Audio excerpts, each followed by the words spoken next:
오늘 설교는 특정 개인을 위해 하는 설교가 아니라 우리 성북중앙교회 전체 공동체를 위한 설교인 것을 기억해 주시고요. 왜 갑자기 저런 설교하나 그렇게 생각하시면 안 됩니다. 그래서 다른 날은 몰라도 오늘은 처음부터 끝까지 졸지 마시고 다 들어주셨으면 좋겠습니다. 혹시 졸면 오해하는 부분이 생길 수 있기 때문입니다. 저는 설교를 준비할 때 성도님들의 삶의 자리를 보면서 어떻게 하면 더 은혜스러운 설교를 할까 생각하면서 말씀을 준비했거든요. 그래서 설교의 주제가 위로였습니다. 서로 소망이었고요. 그런데 최근에 기도하면서 설교의 관점이 조금 바뀌었습니다. 어떻게 하면 하나님의 마음을 더 잘 전할까로 그 중심이 조금 바뀌었고, 그래서 설교의 내용이 사명 쪽으로 좀 더 기울어졌습니다. 그래서 설교를 듣다 보면 이전과 달리 마음이 좀 부담이 되고 또 짐이 되고 또 힘들 때도 있으실 거예요. 그렇다고 제가 무슨 성도님들 책망하거나 나무라는 게 아니니까 하나님의 마음을 더 잘 헤아리고 하나님의 뜻을 더 깊이 알 때 내 삶의 소원과 문제가 더불어 해결되는 은혜를 우리는 얻게 될 줄로 믿습니다. 하나님의 마음과 그 뜻 깨달으면 내 삶의 문제가 더 이상 문제가 되지 않는 은혜를 누리거든요. 세상이 줄 수 없는 평안을 누리거든요. 마치 사도 바울이 문제 때문에 3번 주께 기도했을 때 도리어 크게 기뻐하고 내 은혜가 족한 것을 깨달았던 것처럼 우리의 삶에 하나님의 마음과 그 시선을 깨달으면 우리의 삶의 문제가 더 이상 나를 괴롭게 하지 않는 은혜를 우리가 얻게 될 줄로 믿습니다. 그래서 말씀을 들으실 때 좀 부담이 되고 좀 마음이 무거우시더라도 더 큰 하나님의 은혜를 받기 위한 것임을 기억해 주셨으면 감사하겠습니다. 오늘 우리에게 주시는 하나님의 말씀은 여호수아 5장 말씀입니다. 여호수아 5장 1절에서 9절까지 우리 주일날에도 형광펜을 가지고 오시고요. 함께 말씀을 읽고 밑줄 그으면서 보겠습니다. 여호수아 5장 1절에서 9절 말씀 교독하시겠습니다. 요단 서쪽의 아모리 사람의 모든 왕들과 해변의 가나안 사람의 모든 왕들이 여호와께서 요단물을 이스라엘 자손들 앞에서 말리시고 우리를 건너게 하셨음을 듣고 마음이 녹았고 이스라엘 자손들 때문에 정신을 잃었더라. 그때 여호와께서 여호수아에게 이르시되 너는 부싯돌로 칼을 만들어 이스라엘 자손들에게 다시 할례를 행하라 하시매 여호수아가 부싯돌로 칼을 만들어 할례산에서 이스라엘 자손들에게 할례를 행하니라. 여호수아가 할례를 시행한 까닭은 이것이니 애굽에서 나온 모든 백성 중 남자 곧 모든 군사는 애굽에서 나온 후 광야 길에서 죽었는데 그 나온 백성은 다 할례를 받았으나 다만 애굽에서 나온 후 광야 길에서 난 자는 할례를 받지 못하였음이라. 이스라엘 자손들이 여호와의 음성을 청종하지 아니하므로 여호와께서 그들에게 대하여 맹세하사 그들의 조상들에게 맹세하여 우리에게 주리라고 하신 땅 곧 젖과 꿀이 흐르는 땅을 그들이 보지 못하게 하리라 하시매 애굽에서 나온 족속 곧 군사들이 다 멸절하기까지 40년 동안을 광야에서 헤매었더니 그들의 대를 잇게 하신 이 자손에게 여호수아가 할례를 행하였으니 길에서는 그들에게 할례를 행하지 못하였으므로 할례 없는 자가 되었음이더라. 또 그 모든 백성에게 할례 행하기를 마침에 백성이 진중 각 처소에 머물며 낫기를 기다릴 때에 함께요. 여호와께서 여호수아에게 이르시되 내가 오늘 애굽의 수치를 너에게서 떠나가게 하였다 하셨으므로 그곳 이름을 오늘까지 길갈이라 하느니라. 아멘. 오늘 예배 드리시는 우리 성도님들 마음속에 하나님의 마음을 잘 헤아리는 저와 여러분 되기를 주님의 이름으로 축복합니다. 아멘. 우리는 순조롭던 내 인생길이 갑자기 멈춰질 때가 있음을 봅니다. 잘 되던 일, 아무 문제 없던 내 인생에 갑자기 멈춰서는 일이 생길 때가 있습니다. 지금 해야 될 일, 가야 될 길이 먼데 예상하지 못했던, 계획하지 못했던, 예측하지 못했던 일들로 인생이 멈춰질 때가 있습니다. 그렇게 인생이 멈춰질 때 우리는 왜 하필 지금인가, 왜 하필 나인가 라고 하나님께 하소연하게 됩니다. 잘 가던 내 인생길 멈춰질 때 어떻게 해야 될지, 하나님은 무엇을 우리에게 원하시는지 오늘 본문을 통해 그 해답을 찾아보려 합니다. 오늘 본문은 먼저 여호수아를 통하여 하나님께서 이런 명령을 내리십니다. 2절 말씀 우리 함께 볼까요? 함께 한 목소리로 합독하시겠습니다. 그때 여호와께서 여호수아에게 이르시되 너는 부싯돌로 칼을 만들어 이스라엘 자손에게 다시 할례를 행하라 하시매. 아멘. 하나님께서 할례를 행하라 라고 말씀하십니다. 왜 하필 지금 하라 하실까요? 지금은 이스라엘이 가나안을 공격하기 최상의 타이밍, 최상의 공격 시점이기 때문에 그렇습니다. 왜냐하면 그들의 상황이 1절에 기록되어 있기 때문입니다. 1절에 보면 요단 서쪽 아모리 사람의 모든 왕들과 해변 가나안 사람의 모든 왕들이 여호와께서 요단물을 이스라엘 자손들 앞에서 말리시고 우리를 건너가게 하셨음을 듣고 마음이 녹았고 이스라엘 자손들 때문에 정신을 잃었더라. 가나안 족속들은 요단물이 언덕을 넘침으로 안심했을 것입니다. 요단강이 그들의 방패막이가 되었기 때문에 마음 놓고 있었을 겁니다. 그런데 그들이 생각하지도 못한 일이 벌어진 거예요. 범람하던 요단강을 건너 이스라엘이 길갈까지 왔다고 하는 소식에 그들이 패닉 상태가 된 것입니다. 그들의 사기는 땅에 떨어졌고 그들이 더 이상 전쟁할 만한 용기를 잃어버린 상태, 지금이 가장 공격하기 적당한 때요. 지금 공격한다면 승산 있는 때가 바로 지금입니다.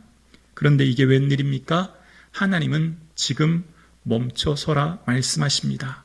그들의 생각과 달리 하나님은 모든 것을 내려놓고 멈추라 말씀하십니다. 할례는 일종의 외과 수술로 몸에 상처를 내는 것입니다. 항생제나 진통제도 없는 그 시기에 하나님은 하나님의 백성에게 하나님의 표시를 하라 말씀하십니다. 군사로 나가야 될 장정 60만이 할례를 행하니 그것은 자살행위나 다름없는 것입니다. 더군다나 길갈에 진친 그들은 뒤편의 요단강을 잇기 때문에 배수의 진을 친 거나 마찬가지고, 만약 그들이 할례를 했다는 소식을 가나안 백성들이 듣게 된다면, 그래서 그들이 기습작전으로 작전이라도 펼친다면 그들은 몰살당할 위기에 처해져 있기 때문입니다.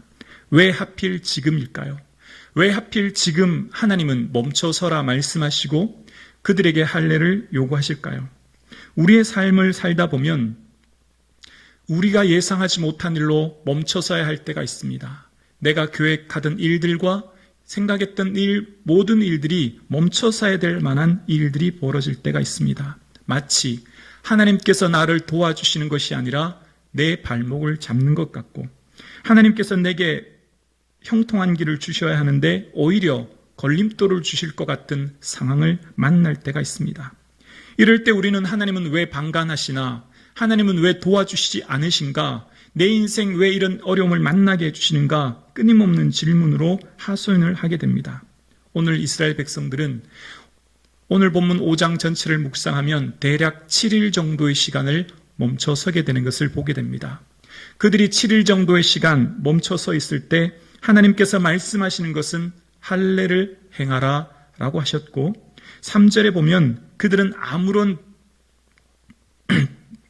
원망이나 불평 없이 전적으로 순종합니다. 3절에 보면 여호수아가 부싯돌로 칼을 만들어 할례산에서 이스라엘 자손에게 할례를 행하니라. 그들은 알 수 없었지만 순종하였고, 그들은 깨닫지 못했지만 할례를 먼저 행했더니, 먼저 할례를 행한 그들에게 그제서야 하나님이 왜 그들에게 할례를 행하라 하시는지 그 이유를 4절에 설명하십니다. 우리 4절, 5절 말씀 보면서 한 목소리로 합독하시겠습니다. 여호수아가 할례를 시행한 까닭은 이것이니 애굽에서 나온 모든 백성 중 남자 곧 모든 군사는 애굽에서 나온 후 광야길에서 죽었는데 그 나온 백성은 다 할례를 받았으나 다만 애굽에서 나온 후 광야길에서 난 자는 할례를 받지 못하였습니다. 이스라엘 백성들은 애굽 땅에서도 늘 할례를 받았습니다. 그것은 아브라함을 통해 주신 언약이었기 때문입니다. 그런데 안타깝게도 그들은 12명의 정탐 보고를 들었던 가데스 바네아에서 하나님께 악평함으로 하나님이 그들의 가야 될 길을 유턴하게 하시고 그들의 불평하는 믿음 없는 보고로 인하여서 그 순간 광야에서 방황하는 시간을 갖게 되고 그래서 그 방황하는 시간이 마치는 오늘 방황의 징계가 끝나는 오늘 이 시점에 하나님은 그들에게 할례를 행하라 말씀하십니다. 그런데 오늘 본문에 할례를 행하는 까닭은이라고 하시면서 하나님께서는 이렇게 말씀하셨죠. 애굽에서 나온 모든 백성 중 남자 곧 모든 군사는 이라고 이야기합니다. 그들이 하나님께서 지금 그들을 향해 모든 군사다 말씀하고 계세요. 그들은 원래 누군데요? 아버지도 할아버지도 다 노예입니다. 그들은 나면서부터 노예였고 살아가는 인생 전체가 노예의 삶이었습니다. 그래서 어떻게 했습니까? 12명의 정탐 보고를 들었을 때 우리는 우리 스스로 보기에도 메뚜기다. 노예 출신은 우리가 어떻게 그 네피림이 사는 장정이 있는 그 성에 들어갈 수 있느냐? 할 수 없다 보고했던 것이죠. 그런데 그들은 노예가 출신이 아니었고 불황민이 아니었습니다. 하나님은 그들을 애굽에서 나올 때부터 하나님의 군대다 말씀하셨던 거예요. 오늘의 모든 군대, 오늘 본문의 모든 군사는 이라고 한 표현은 오늘 여호수아에 처음 하신 말씀이 아니라 이미 그들이 애굽에서 나오는 그 순간 하나님이 명령하신 말씀입니다. 우리 함께 성경 말씀 찾아보겠습니다. 출애굽기 12장 41절 말씀입니다. 출애굽기 12장 41절입니다. 우리 함께 한 목소리로 합독합니다. 430년이 끝나는 그날에 여호와의 군대가 다 애굽 땅에서 나왔은즉 그들은 이집트 즉 애굽에서 나오는 그 순간 첫 발을 내딛는 순간 그들은 더 이상 노예가 아니었고 불황민이 아니었습니다. 하나님은 그들에게 여호와의 군대다 말씀하셨어요. 그들이 만약 하나님께서 명령하시는 말씀대로 그들이 하나님의 군대다라고 하는 것을 깨달았다면 나는 하나님의 군사다.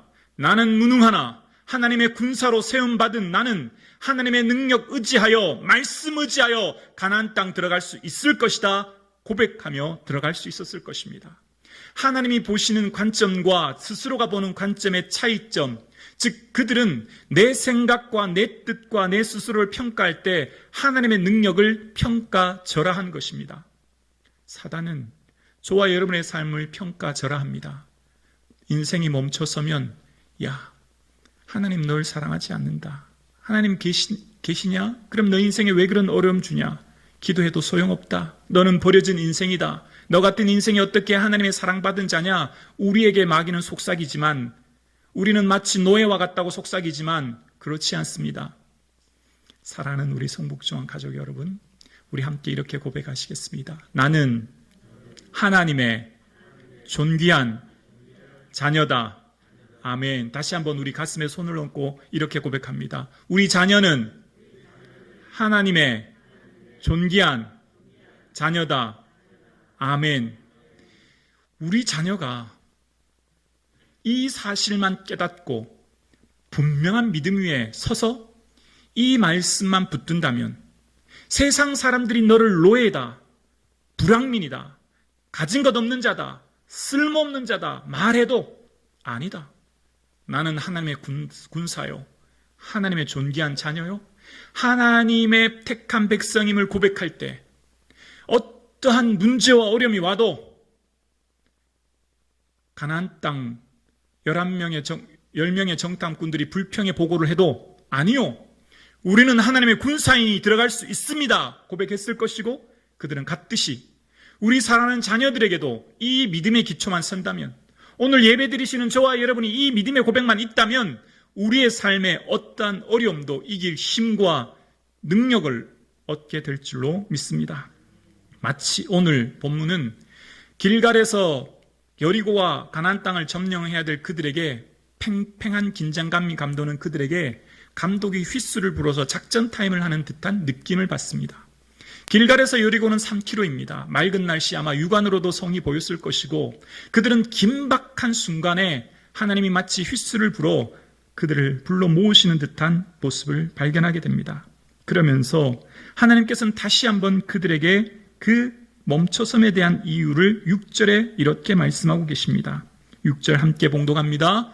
이스라엘 자손들이 여호와의 음성을 청종하지 아니하므로 여호와께서 그들에게 이에 맹세하사 그들의 조상들에게 맹세하여 우리에게 주리라고 하신 땅 곧 젖과 꿀이 흐르는 땅을 그들이 보지 못하게 하리라 하심에 애굽에서 나온 족속 곧 군사들이 다 멸절하기까지 40년 동안 광야에서 헤매었더니 40년 동안 광야에서 헤맨 이유는 그들이 누구인지 분명한 신앙의 고백이 없었고 하느님과 나와의 관계가 깨어졌고 그 결과 인생을 낭비하는 광야를 헤매는 어려움을 겪게 되었던 것이죠. 인생이 멈춰 설 때는 다시 한번 내가 누구인지 내 삶의 방향을 새롭게 살펴볼 때입니다. 제가 예전 교회에 있을 때 장례가 지방에서 나서 급하게 출발했는데요. 장례는 순창이었습니다. 그러니 서울에서 꽤 시간이 걸렸고 오후에 급히 출발해서 가는데 한참을 가도 목적지가 나오지 않은 거예요. 무슨 구례 터널을 지나기 시작하고 그래서 느낌이 좀 이상한 거예요. 그래서 이제 휴게소에 세워서 권사님들 화장실 보내시고 이 목적지를 봤더니 불사 순천 장례식장을 쳐야 되는데 급하게 출발하느라 순창 장례식장을 쳐야 되는데 급하게 하느라 순천 장례식장을 친 거예요. 그러니 이미 순천은 예전에 지났고 순천을 향해서 열심히 가고 있었던 것입니다. 길을 잘못 가면 간 만큼 돌아와야 돼요. 인생의 방향이 목적이 잘못되면 간 만큼 다시 돌아와야 되는 거예요. 속도가 중요한 게 아니에요. 방향이 더 중요한 거죠. 갔던 만큼 다시 돌아오는 것보다 현재에 멈춰서서 다시금 목적지를 재설정하는 것이 훨씬 지혜로운 거죠. 내가 누구인지 내 앞에 목적이 무엇인지 아는 것, 그것이 더 지혜로운 것입니다. 마치 운동선수가 휘슬을 불어 감독이 작전 타임을 부르는 이유는 선수들 한 명 한 명의 포지션이 어디에 서야 되는지 그 다음 작전이 무엇인지를 다시 한번 가르쳐주기 위한 것이듯 지금 이스라엘 백성들이 멈춰선 이유는 하나님이 다시금 작전 코치를 해주시는 것 한 생각이 들게 됩니다. 그러면서 오늘 본문 그들에게 다시 한번 말씀하실 때 7절에 이렇게 말씀하십니다. 우리 합독하시겠습니다. 그들의 대를 잇게 하신 이 자손에게 여호수아가 할례를 행하였으니 길에서는 그들에게 할례를 행하지 못하였으므로 할례 없는 자가 되었음이더라. 아멘. 할례는 무엇이냐면 하나님께서 처음 아브람을 부르시고 그를 부르셨을 때 아브람의 나이가 99세였어요. 그 스스로는 아무것도 할 수 없을 때 도저히 소망을 가질 수 없는 그때 그 자신으로는 아무것도 할 수 없을 때 하나님 뭐라고 하셨냐면 아브람아 너는 내 앞에서 완전하라 그렇게 하세요. 그 말은 전적으로 나만 의지해야 된다 그 뜻인 거예요. 그러면서 이런 말씀하시는데 우리 성경을 찾아보시겠습니다. 자막 안 띄우셔도 돼요. 이번 말씀은 성경을 찾으시겠습니다. 창세기 17장 말씀 우리 직접 한번 찾아보시겠습니다. 창세기 17장 신약 구약성경 20면입니다. 구약성경 20면입니다. 구약성경 창세기 17장 7절 말씀 우리 8절 말씀, 2절 말씀 합독하시겠습니다. 내가 내 언약을 나와 너 및 내 대대 후손 사이에 세워서 영원한 언약을 삼고 너와 내 후손의 하나님이 되리라. 내가 너와 내 후손에게 내가 거류하는 이 땅 곧 가나안 온 땅을 주어 영원한 기업이 되게 하고 나는 그들의 하나님이 되리라. 아멘. 노아의 후손에게 대대로 언약을 세워서 이것을 주게 될 거야. 근데 그때 뭐 하라고요? 할례를 행하다. 이 언약을 기억해라 라고 말씀하시는 거예요. 그러니까 하나님께서 아브라함에게 너는 99세가 되어 못한다고 낙심하지 마. 걱정하지 말고 전적으로 나만 의지해라. 그리고 기억해. 너는 아브라함이 아니라 아브라함이 되어 열국의 아비가 될 거야. 하늘의 별들처럼 자녀가 많게 될 거야. 약속의 징표로 할례를 행하라 하시는 거예요. 오늘 우리의 삶 가운데 하나님께서 멈춰서게 하시는 것, 다시금 하나님 바라보라는 것이죠. 불가능한 현실 가운데 전능하신 하나님 바라보라는 거예요.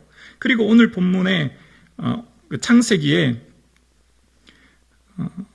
나와 너라는 표현이 나옵니다. 지금 이 표현은 하나님께서 아무런 증인도 안 세우고 하나님과 아브라함 둘 간의 약속을 하시는 거예요. 아브라함과 하나님과의 인격적인 만남, 인격적인 교제를 하시면서 하신 거죠. 할례는 나와 하나님과의 관계를 새롭게 하는 거예요.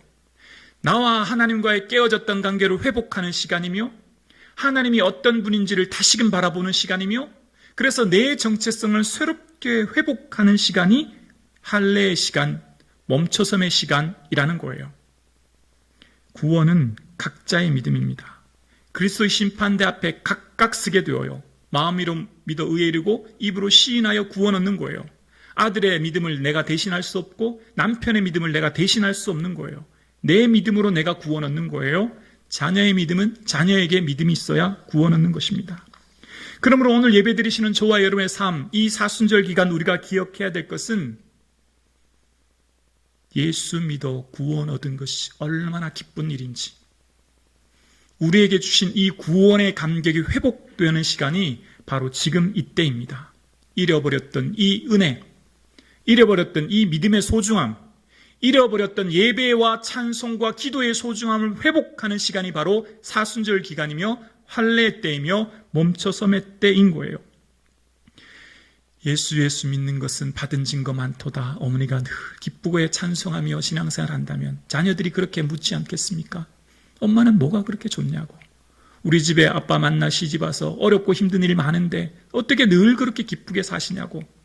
나도 엄마가 믿는 그 예수님, 나도 함께 믿고 신앙생활 하겠다고. 자녀들이 그런 증거, 그런 간증하지 않겠습니까? 우리들의 삶 가운데 구원은 각각 받는 것인데 내 남편, 내 아내, 내 자녀를 구원하기 위해서는 내게 먼저 구원의 감격이 회복되어야 합니다. 내게 먼저 샘솟듯한 기쁨이 흘러넘쳐야 돼요. 내가 늘 인상 쓰고 있고 내가 늘 불평하고 내가 늘 근심 가운데 있다면 자녀들이 엄마가 믿는 예수, 아빠가 믿는 예수 믿으면 저렇게 되는구나 생각하지 않겠습니까? 우리는 우리들의 자녀들에게 예수님의 산 증인이 되어줘야 합니다. 보여주어야 되죠. 삶으로 말입니다. 그래서 구원은 개개인이 받는 것이고요. 각자 하나님을 1대1로 만나는 것입니다. 1대1로 구원 얻는 거예요. 성북중앙교회 가족 여러분이 함께 오늘 지체가 예배 드리지만 구원은 내 믿음으로 얻는 거예요. 그래서 이 예배의 시간, 오늘 저와 여러분이 하나님을 찬양하는 이 시간 기억해야 될 게 뭘까요?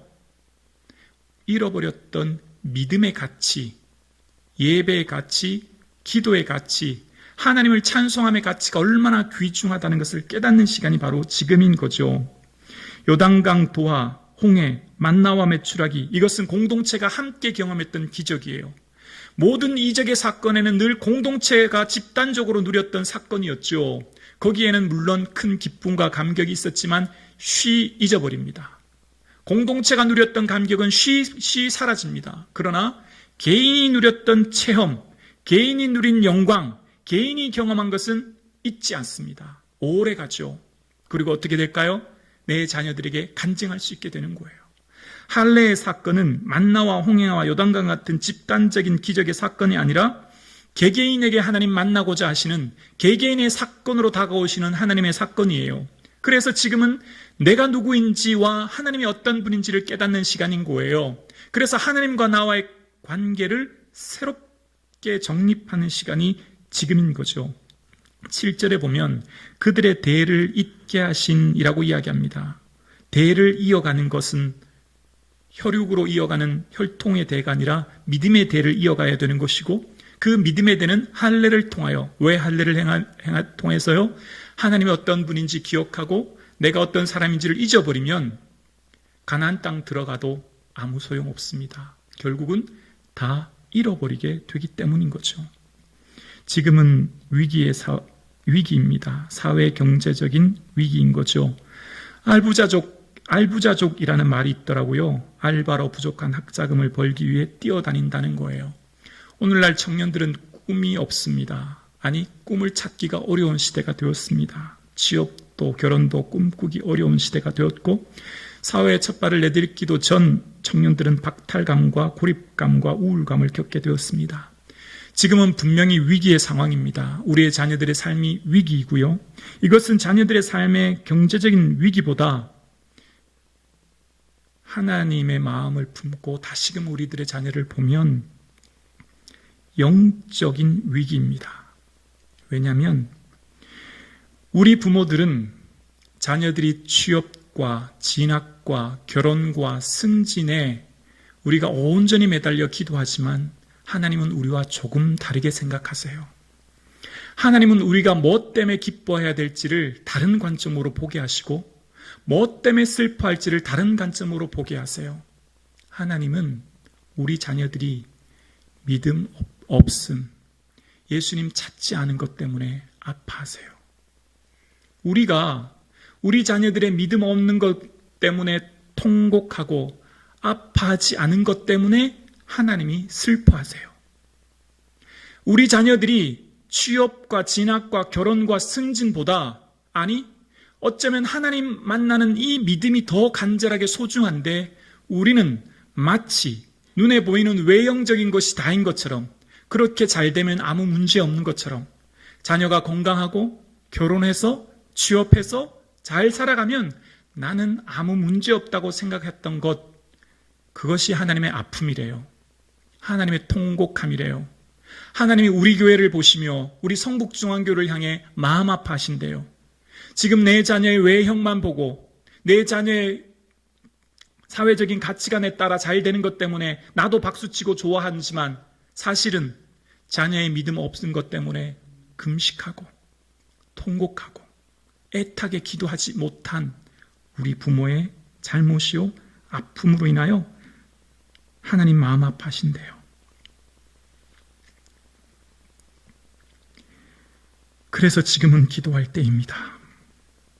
코로나19로 어려운 시기를 사는 자녀들의 환경이 어렵고 힘들지만, 정말 우리가 기도해야 될 것은 먼저 자녀들의 믿음, 예수님 찾지 않는 현실을 통곡하며 아파해야 될 때가 바로 지금인 것입니다.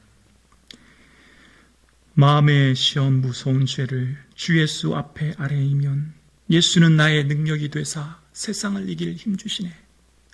마음의 시험 무거운 죄를 주 예수 앞에 아뢰이면 예수는 나의, 그래요, 예수님은 나의 능력이 돼요. 세상을 이길 힘 주세요.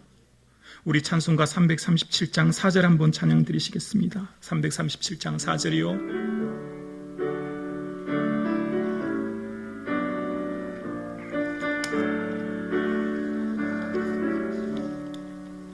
마음의 시험 무서운 죄를 주 예수 앞에 아뢰이면 예수는 나의 능력이 되사 세상을 이길 힘 주시노라며, 무거운 짐을 아울러 쥐고 견디다 못해 쓰러질 때 불쌍히 여겨 구원의 주리 은혜의 주님 오직 예수. 얘들아, 힘드냐?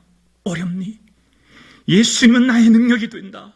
예수님은 세상을 이길 힘이 된다. 예수님 붙들어라. 얘들아, 너희들의 인생 가운데 잘 되고 있니? 형통한 일 만났니? 그것은 내 힘으로 잘 된 게 아니야. 내 능력으로 잘 된 게 아니야. 예수님의 은혜로 산 것이야. 얘들아, 너희들의 인생 살아갈 때 뭘 붙들고 살아가니? 우리들의 자녀들에게 뭘 지금 이야기하고 있고, 뭘 간증하고 있고, 뭘 부탁하고 있고, 무엇을 유산으로 물려주려고 지금 기도하고 계십니까? 하나님 마음 아파 통곡하시는 이유는 내가 자녀들에게 뭘 물려줄지, 자녀들이 무엇 때문에 아파하는지, 울고 기도하는 제목 때문에, 자녀들의 믿음 없은 것 때문에 가슴 찢고 애통해야 되는데 취업 못했다고, 결혼 못했다고, 진급 못한다고 울고 애통하는 것 때문에 하나님 아파하신대요. 물론 기도해야 주죠. 결혼도 취업도 진학도 다 중요해요. 그런데 이것 없으면, 믿음 없으면 나머지가 다 무슨 소용이 있겠어요? 그런데요, 하나님 마음 헤아리고 믿음 붙들고 예수는 나의 능력이 되사 세상을 이길 힘 주신다는 것 붙들면 우리 자녀 하나님 책임져 주실 거예요. 우리 자녀들 그 앞길 하나님 붙들어 주실 거예요. 그래서 지금은요, 내 마음에 구원의 간격이 사라진 것 때문에 기도해야 되고, 내 남편, 내 아내, 내 자녀들에게 믿음이 회복시켜달라고 기도할 때가 바로 지금입니다. 지금은 하나님의 마음을 헤아리고 하나님의 나를 향해 뭘 원하시는지 기도할 때가 지금이에요. 그러면 하나님께서 나머지 다른 것은 더불어 은혜 주실 거예요. 하나님 내게 왜 멈춰서게 하셨어요? 하나님 우리와 우리의 자녀들 왜 멈추게 하셨어요? 얘들아, 나를 바라보라.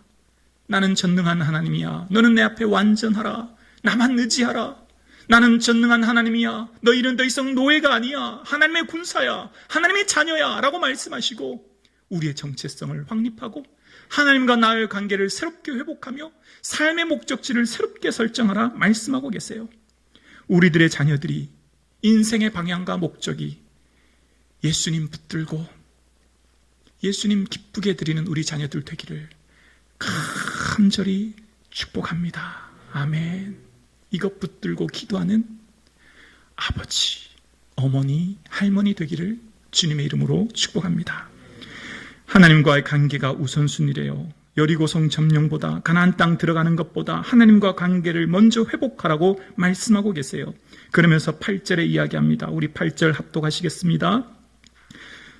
8절입니다. 또 그 모든 백성에게 할례 행하기를 마침에 백성이 진중 각 처소에 머물며 낫기를 기다릴 때 그들은 스스로의 난 상처를 보며 그들이 아무것도 할 수 없음을 느꼈을 거예요. 내 힘으로는 이 작은 상처 하나 낫게 할 수 없는 연약한 존재이구나. 내 힘으로는 내 몸에 난 상처 내가 치유할 수 없구나. 나는 이렇게 연약한 인생이구나. 낫기를 기다릴 때 그들이 무슨 생각했을까요? 내 몸에 난 이 상처를 그들 스스로 낫게 할 수 있는 힘이 없다는 걸 깨닫지 않았을까요? 멈춰 섰을 때, 낫기를 기다릴 때, 회복을 소망할 때, 우리는 나 자신의 연약함을 새롭게 발견할 때, 그때는 바로 주님만 의지할 때예요. 주님만 붙들 때입니다.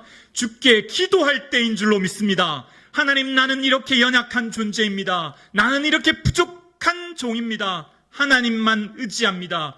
긍휼을 베풀어 주옵소서. 기도하는 저와 여러분 되기를 주의 이름으로 축원합니다. 그러면서 낫기를 기도할 때 하나님께서 새로운 선포를 하십니다. 9절입니다. 여호와께서 여호수아에게 이르시되 내가 오늘 애굽의 수치를 너희에게서 떠나게 하였다 하셨으므로 그곳 이름을 오늘까지 길갈이라 하느니라. 내가 오늘 애굽의 수치를 너희에게서 떠나가게 하리라 말씀하십니다. 몸은 애굽을 떠나 이미 가나안 땅에 왔지만 그들의 마음과 의식, 노예 근성에 패배의식에 좌절감에 휩싸여 있는 모든 것을 떨쳐버리고 새롭게 출발하라 말씀하십니다. 과거에 얽매였던 생각과 노예의 모든 의식들을 벗어버리며 하나님 주시는 자녀로서 당당하게 새롭게 가나안 땅을 향해 나아가라 말씀하십니다. 더 이상 너희들은 노예가 아니요 노예의 그 수치스러움과 부끄러움의 기억은 잊어버리고 이제 이전 것은 지나갔으니 새로운 앞날을 향해 바라보며 하나님의 자녀로 당당하게 나만 바라보며 나아가라 말씀하십니다. 잠깐 멈춰서게 하실 때 그때는 바로 결단의 시간입니다. 하나님만 의지할 때이며 내가 누구인지를 바라볼 때입니다. 오늘 예배드리시는 저와 여러분, 오늘 하나님이 우리 성북중앙교회 공동체에 원하시는 것, 그것은 바로 하나님의 마음을 헤아리는 것이라 말씀하시고, 그 말씀을 깨닫고 순종하며 나아갈 때 하나님은 먼저 그 나라와 그 의를 구하는 자녀에게 더불어 주시는 이 모든 것도 허락하신다 말씀하십니다. 이 시간 우리 다 함께 묵상함으로 나 자신의 믿음, 우리 가정의 자녀들의 믿음을 향해 기도하는 시간을 갖겠습니다. 다 함께 기도하실 때 하나님, 먼저 이 사순절 기간 잃어버렸던 내 구원의 감격과 믿음이 회복되게 하시고 우리들의 자녀에게도 금보다 더 귀한 믿음이 회복되게 앞서서라고 이 한 시간 합심하여 기도드리겠습니다.